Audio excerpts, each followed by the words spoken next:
Welcome to the Zoe Routh Leadership Podcast, where we explore the future and what this means for your leadership. We ask the big questions. What's happening on the horizon? What does this mean for us? And most importantly, what skills do I need now for leadership of the future? It's time to explore. Let's go. Hey there, it's Zoe, and welcome to a solo-sode. Yay! I'm wrapping up the season on leading performance and showcasing what's coming next, which is leading culture. Very exciting. It's been a couple of great weeks. In my personal updates, we've got COVID. Yeah. I'm into my 5th week of COVID, and I've got this nagging, horrible cough. It's very much a pain in the bum. Anyway, moving on from that, I am moving back into the territory of exercising. Hurrah! Hurrah! So I have been shuffling along, starting to build up my running capability again, which I'm also monitoring because of the injured knee. I think this is what happens when you turn into your 50s, is that you start to report on the catalog of ailments that you're confronting with. In any case, things are mostly in the green zone, which is good.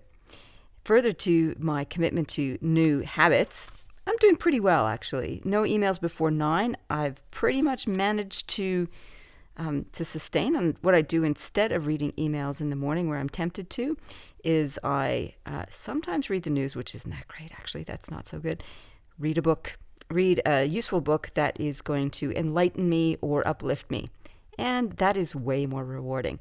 And I found out I don't really miss anything. By the time I turn up at 9, I'm ruthless with my email management, and it's all over in about 5 minutes. So, why waste 40 minutes lingering around in those really important hours when I first wake up, spending brain power on rubbish? So that's good. I've knocked that over. The push-ups. I had intended to do 1 push-up a day, adding 1 push-up each day to the tally. Well, I got to 20, got COVID, so that was on the back burner for 2 weeks. Started up again, got up to 31, started working out with my trainer again, and he corrected my form, which meant I was only doing them halfway. I wasn't doing full push-ups, so that knocked back the total to 14. And I have since not done it every single day. Why? Because he has me on a very extensive regime, and it feels honestly like overkill. And I'm pretty good at doing everything to excess. So I'm skipping that and just working on building up my strength holistically. Isn't that great? You can start an intention, reevaluate it, toss it out if it doesn't work, and then recommit if you do. The other exciting news is in my writing. Terra Blanca, I sent to the editor. He's going to start working on it March the 1st. So I was a month ahead. Yay. It was good to get that off my plate and onto his. In the meantime, I have been working on the sequel, Olympus Bound, the sequel to the Olympus project, basically. And it is so much fun. So no spoilers.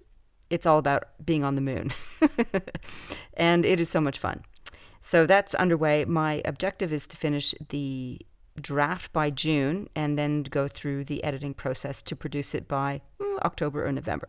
So far on track with that, which is cool. And with all the research I did into the future of leadership, which I'm about to get to give you a wrap up of that, I've been experimenting with lots of amazing artificial intelligence tools. So cool. One of the ones that's helping my writing is using a speech-to-text AI, which, the dictation AIs have been around for a while and with variable qualities. Like my email server on my phone does it, and I still have to go in and correct. Doesn't matter. It's still a lot faster than writing. So it might take me an hour to write 500 words. I can speak 500 words in 5 minutes. Yeah. And the editing I save heaps and heaps of time. And that's one of the benefits of many of these AI tools, is that it will speed up our efficiency. We'll save time on stuff.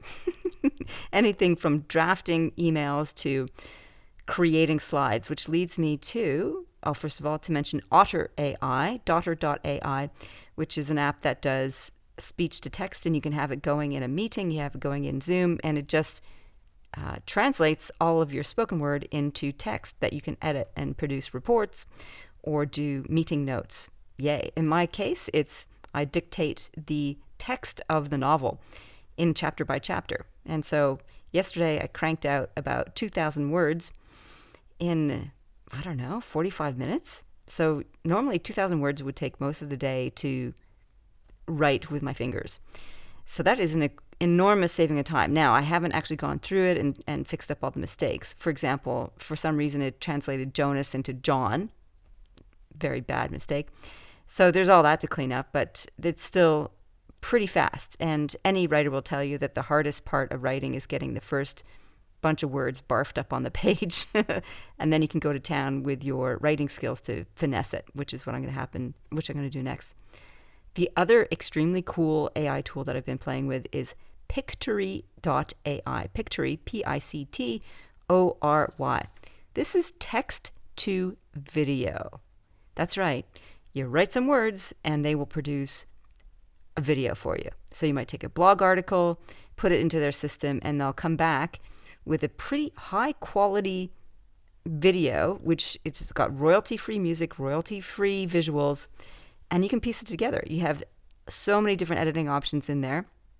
You can go down a rabbit hole with this one, I have found, but I just went and experimented, took one of my last blogs, put it in there, did a couple quick edits, because this is one of the most amazing things. It looks at your blog, highlights what they think are the key points, which is interesting in itself, and you can select or deselect what you think are the key points, reorder them if you want, and then it has matched to videos that they think are relevant. So it teases out the keywords and it selects these videos across its library that showcases that concept.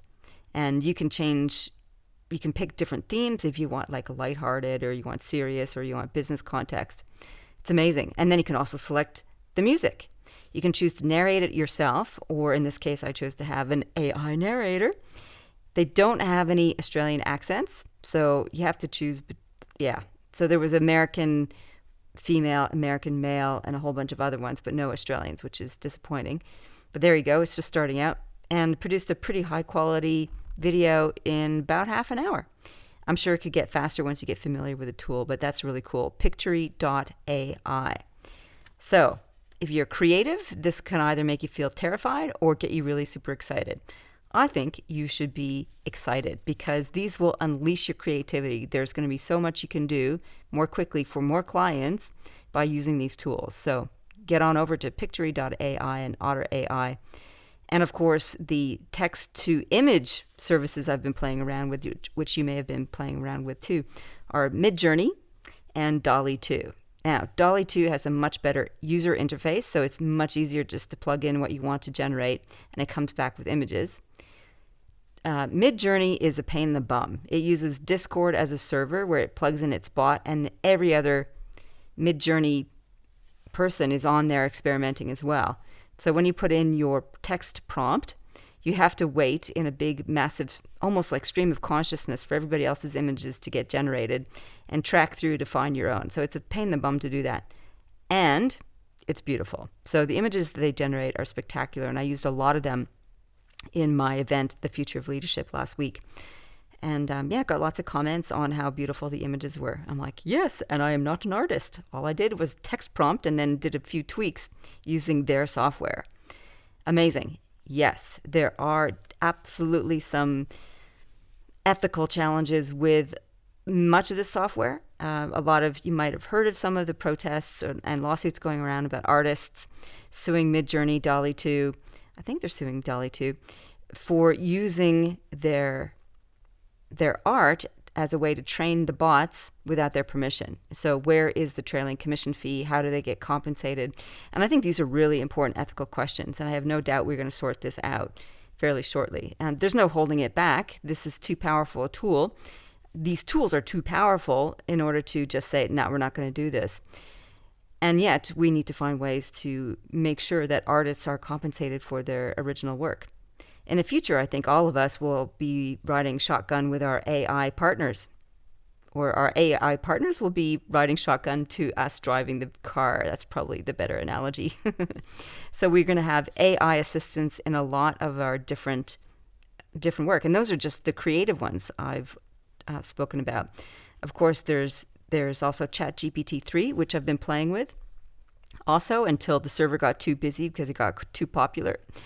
And you can use, this is the difference between Google search and ChatGPT-3. Google search, you put in a text prompt, it gives you a whole list of pages and links that you can go and then further your research.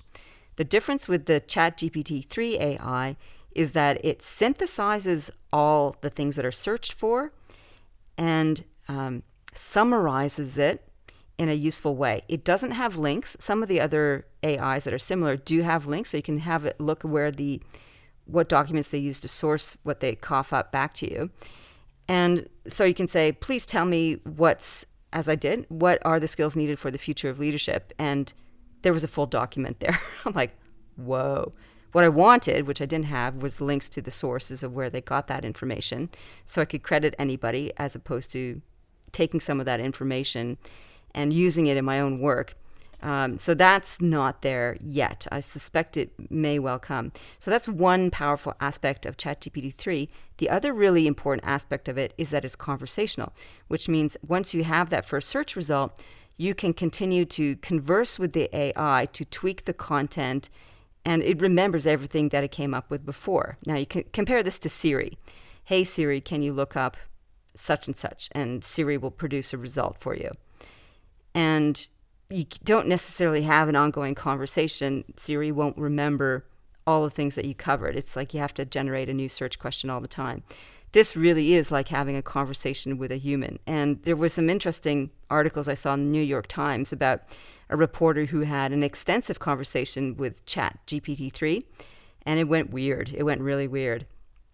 It went weird because without prompting, the AI declared their love for the user.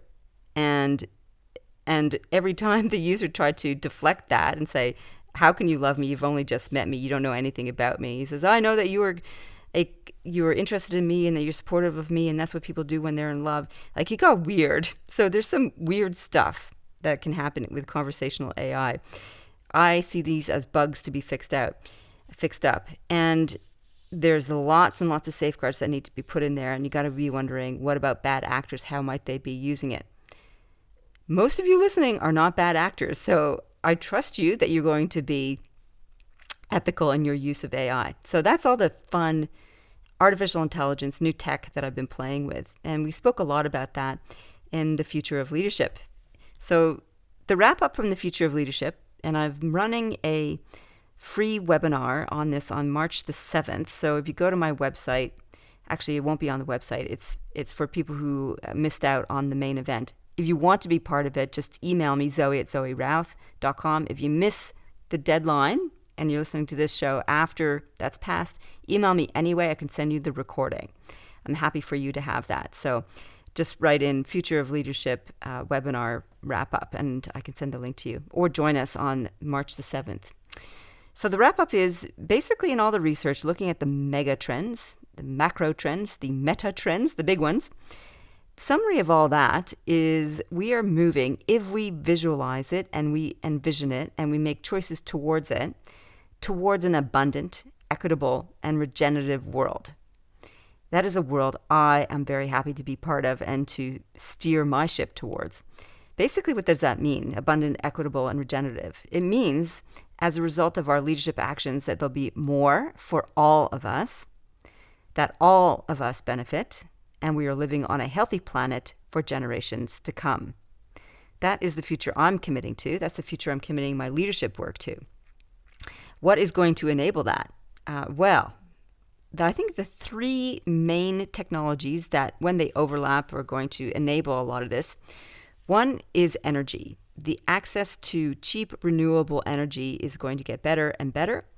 And it'll become more decentralized, so that as people are able to put solar generators on their car and become self-sufficient in generating their own energy free from the sun in their vehicle, that will dismantle a lot of the requirements for, petrol, to name just one industry, the oil sector, as well as the big tech energy brokers at the moment. So decentralized energy, I think, is going to be a tipping point for us to be able to access things cheaply and easily. And as people get, for example, solar panels on their roofs and they become their own generator of power instead of having to flow through conventional means of getting your energy, i.e. ActuAGL if you're in Canberra, etc., will become a lot more independent. And some of us may be able to generate that energy and sell it back onto next technology, the blockchain. So cheap, affordable, renewable energy means that everything is going to get cheaper and easier for us. And we will become localized power generators and also income generators as a result of that potentially. When energy is cheaper, everything else gets cheaper. Everything that you want to manufacture is cheaper. If travel becomes cheaper. And that frees up a lot of our financial resources to put into other things, creative things, solving problems, etc. So if you think about your energy bills, what would you do with all that money? Lots of good stuff potentially. So energy is one of the big macro trends which I think we need to fast forward on because it will solve a lot of our issues, climate change included, as well as some equity issues and access issues. Blockchain is the second technology, which I think when merged with things like energy and the growing autonomy of creators, which is going to explode financial abundance around the planet. What is blockchain? I hear some of you asking. God, I had to read about blockchain so much before I even got a vague understanding of it. Now, my understanding of blockchain is that it is a technology that enables a distributed ledger, an open ledger on the internet. And it's using different code. What the hell does that mean? It means that basically a series of numbers can have another series of numbers added to it, and that is a chain, a block in the chain, if you like. And that is open and stored across a network of servers instead of one server, so it's distributed. It can be verified, and that's what mining is all about. Mining on the blockchain is verification that these transactions are legitimate. It is immutable. Once that it's verified, it cannot be changed, and it's open, which means everyone can see what that transaction is. They can't necessarily see who has made the transaction, but they can see that it has been made. So that's as much as I understand about the actual technology of blockchain. Now, a whole bunch of stuff can sit alongside that or make use of that technology. Cryptocurrency is one of them. So cryptocurrency is basically using blockchain technology to create a digital currency, such as, Bitcoin. That's the famous one, right? So Bitcoin is a digital currency that gets enabled across the blockchain, which means you can send money to other people. You can purchase goods, virtual or real life ones, using this digital technology. And it means that you can go peer to peer. That's the big piece. So this blockchain technology means that I don't have to go through a bank, either using my credit card or paying cash or whatever. That's gone because I can do it peer to peer using this technology on this distributed network. What that means is that, a lot of things can happen as a result of eliminating banks. I haven't done the forecasting and scenario planning for that, but it will have major repercussions for us as this technology gets more user-friendly and people become more familiar with it. What it has enabled so far is that communities of people can use this technology to organize themselves in a particular area of focus. It could be a commercial focus, it could be a social focus. One of the interesting distributed autonomous organizations, or DAOs as they're known, DAO, that basically a self-organizing entity, meaning that, God, it makes it sound like it's just a beast on its own. Some people have come together, they want to create a social network, and this one that's famous, I think it has, is it 30,000 or 3,000? I think it might be 30,000 users, quite a lot of users. And so you can sign up to be a member of this DAO called Friends with Benefits. And not that kind of friends with benefits. It's a social gathering place. And essentially, when you join, you have to buy into its own digital currency. So a lot of DAOs have their own tokens, if you like. And a token is like a digital currency. It's basically a digital signature indicating something of value. And that something of value can be something in real life, such as it might even be tickets to a concert. And it can also mean that it can be exchanged or used for voting, or it can be used as a type of payment. So DAO, Friends with Benefits, has its own token. So you can join and apply, and you have to buy using hard carry, like Australian dollars or American dollars, whatever. Get your token, and then you can participate in the community. And when you're in the community, you have a chance to earn tokens by contributing. What can you do with your tokens that you've earned is you can exchange them for tickets to an event that they organize, etc. That's an example of a social DAO, and I went and had a look at some of their transactions. This is the other interesting thing about blockchain, is that they can have smart contracts. And smart contracts basically mean that they are logged on the blockchain, so they are immutable, they can't be changed, and they are transparent, everyone can see them. And as a DAO, you can have a smart contract that says, these are the rules of our DAO, this is how we vote, this is how we organize, this is how we distribute profit. And all that's there on the open. So you, with your token, can go and participate in Friends with Benefits.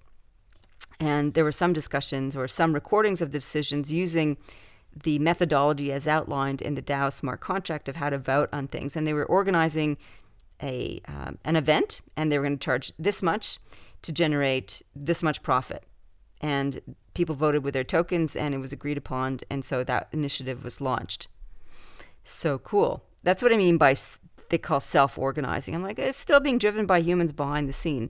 The automatic part, though, is that with the smart contracts is the transactions don't get initiated unless certain conditions are met. And so the smart contracts delineates what those conditions are. You can't approve something unless this, and this. So unlike a regular company where you could say, oh, this is our approval process for launching a project, which is take it to the executive team and they decide and it comes back, you might be able to get around that and say, no, the executive team said they approved it and they really didn't, and you launch a campaign. That can't happen on the blockchain because the release of the funds is tied to the smart contract. So I hope you're still following me. Like, it took, I hope that I'm translating my understanding of DAOs correctly. So I think the big thing to acknowledge about this is that it will enable people to create collectively more easily. And there's funding DAOs, so organizations that come together as venture capitalists, they want to pool their money to launch a project or to support a project. They can do that through a DAO, and all the agreements are there, and they pool their money, and that's all recorded. Or it could be a commercial enterprise. I've researched one called Elite, or E3117, and E3117, when you look at it digitally, spells elite. If you flex your brain a little bit, you can see it. And that they actually produce goods in the real world as well as the digital world. And the products they produce in the real world are things like hoodies. And it's for gamers. So if you're interested in gaming and this particular gaming thing, you can get the hoodies that support that. And that DAO has manufacturing headquarters in South Korea. It also sells digital products, so you can buy the hoodies for your gaming experience, where you have your own personalized vest in the gaming world. This is the future of the world. It's very cool. So there are huge opportunities to unleash creativity and entrepreneurialism using this technology. So the internet did that way back when that started off. It liberated a whole bunch of new wealth generation. The blockchain will make it even easier, I think, for people to do commercial business and not be denied access to this because of the bank's gateways. They can self-organize this way. So I think this is pretty exciting. The third mega trend is artificial intelligence. And as I listed at the beginning, there's a lot going on with this. I think the artificial intelligence, when you blend it with energy and blockchain and machine learning and a whole bunch of stuff, will radically release creativity and innovation, as well as reduce some of the crappy things that we do in our work, such as taking minutes and making notes in meetings. Eliminate all of that so you can use your brain power for more important issues, like solving some of the world's big problems, as opposed to writing minutes or creating a board report, right? So how many of my leaders, my CEOs, spend hours and hours drafting board reports? Well, with their ChatGPT-3 assistant, they can say, draft me a report based on these 3 points. Bang, done it. And then they can go over to Midjourney and say, I need an image that looks like this for the report. Bang, done. Yes, my CEOs are sighing in relief. Okay, so that's the wrap up from Future of Leadership, some of the 3 big trends, and I think what the effects are going to be. What this means for leaders, and this is the key takeaway, is that leaders will really need to amp up in 3 main areas. They need to be way more creative so that they can apply their brains not to process, but to improving process, to inventing process, for example, not just to producing results, but improving those results. So the creativity of the individual leader is going to be essential. So how are you with your creative brain? Are you seeking out new things? Are you looking at new inputs? Are you experimenting? The creativity aspect is going to be key for you as a leader. The next one is leaders will need to be connected. And what I mean by that is emotionally intelligent and savvy.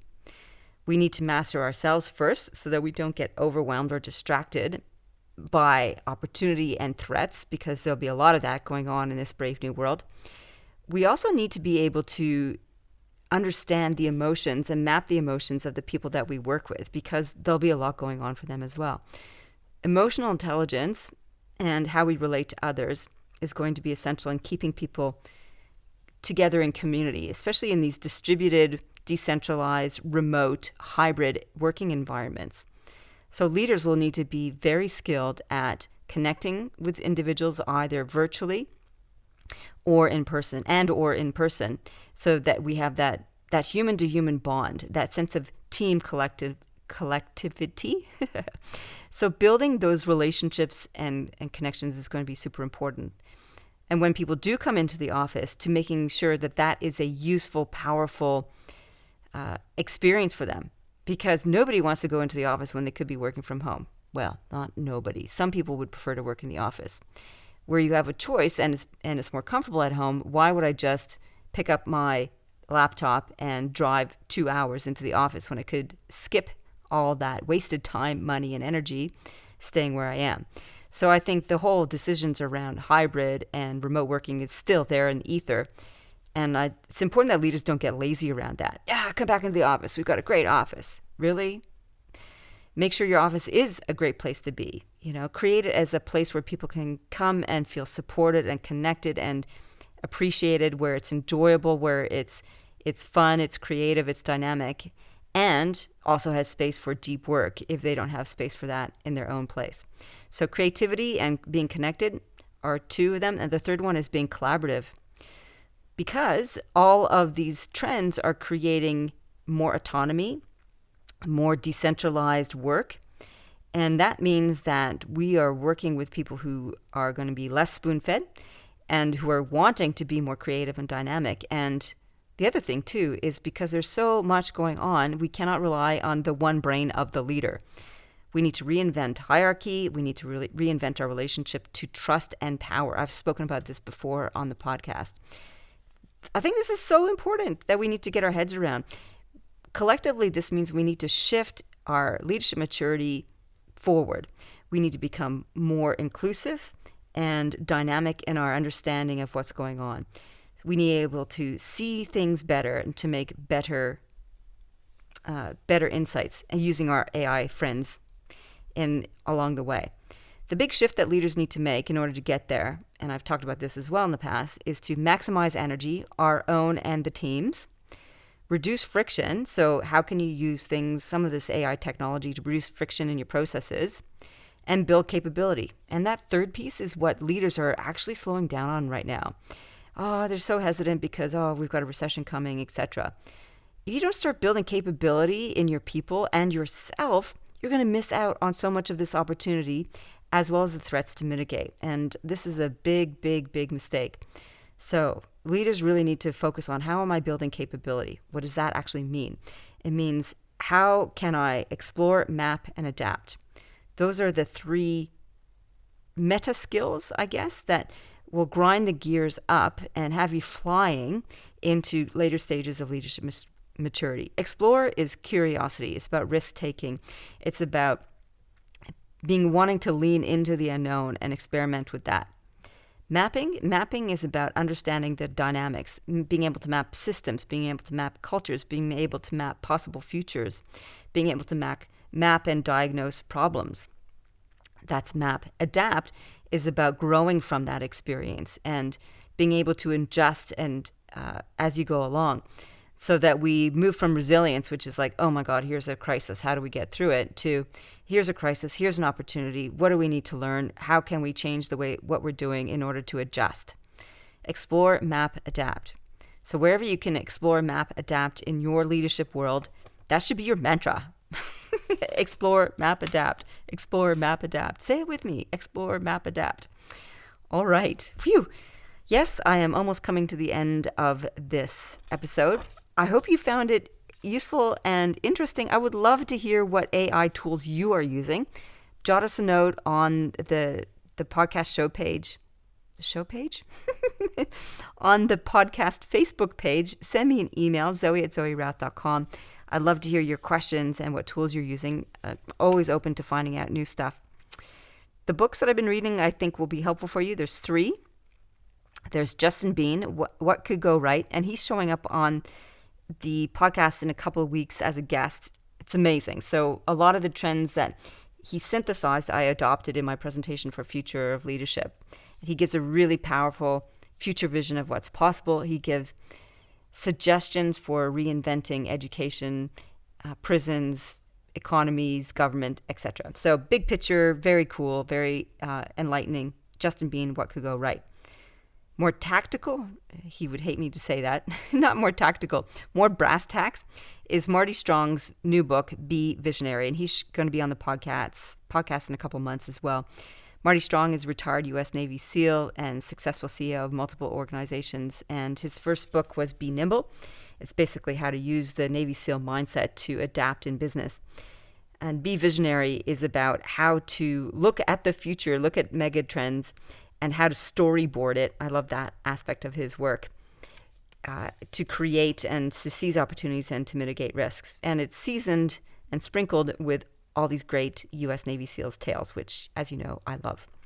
The third one is another massive big picture book, which is fantastic. It's called The Rise of Techno-Socialism, written by Brett King and Dr. Richard Petty.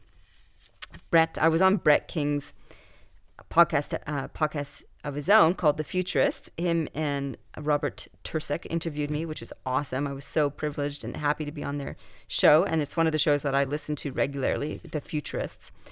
And Brett's book, Rise of Techno-Socialism, does an extraordinary job of looking at the big picture trends and saying, what does this mean? What will this look like? What could happen? And they do it with not just a Pollyanna view of the future, but they certainly analyze the challenges ahead and what needs to shift in order to go to it. The whole idea of techno-socialism is that all these technologies will enable us to look after the planet better and look after each other better. And it's not because of altruism necessarily, though I would love for it to be altruism and heart-centered people looking after themselves and the planet better, but because it makes economic sense as well. So doing good means that you will do better. So we can tap into our personal biases and our personal self-interest and know that when we look after others through this technology enablement, all of us will benefit, and you can line your own pocket as a result. So that's the realist in me going, yeah, altruism is great, and we also need to speak to the selfish aspect of us as well. One of the key interesting points in Rise of Techno-Socialism is the idea of taxing robots.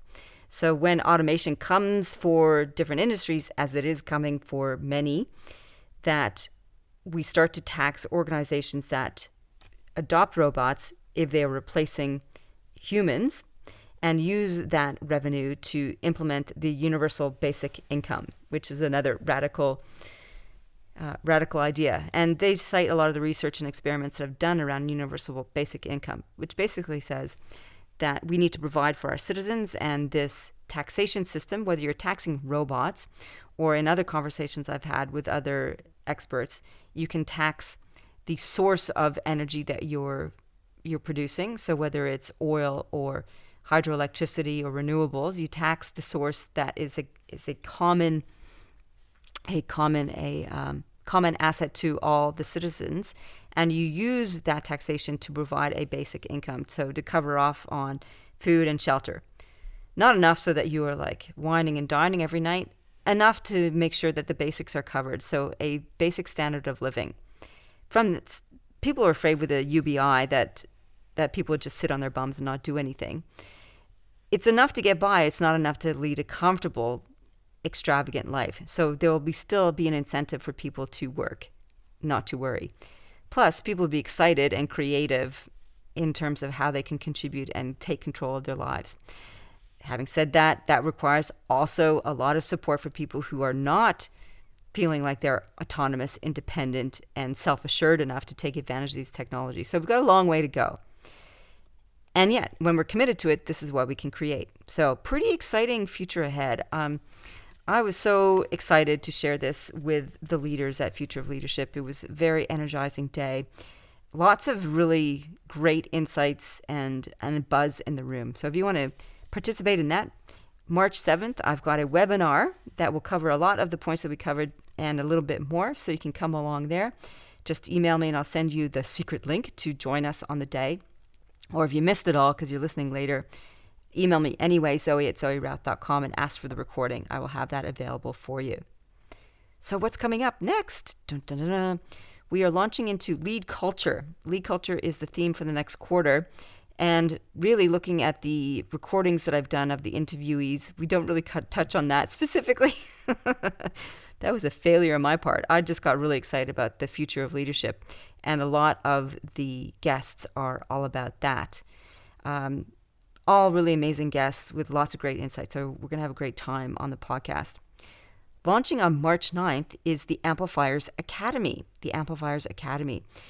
And this is allowing people to either self-study, so be self-directed in their study to learn the 4 main skills: lead, culture, change, performance, and strategy on their own at their own pace through the videos and resources that I have online. And they can do it module by module or do it as a package, or they can join a group coaching program.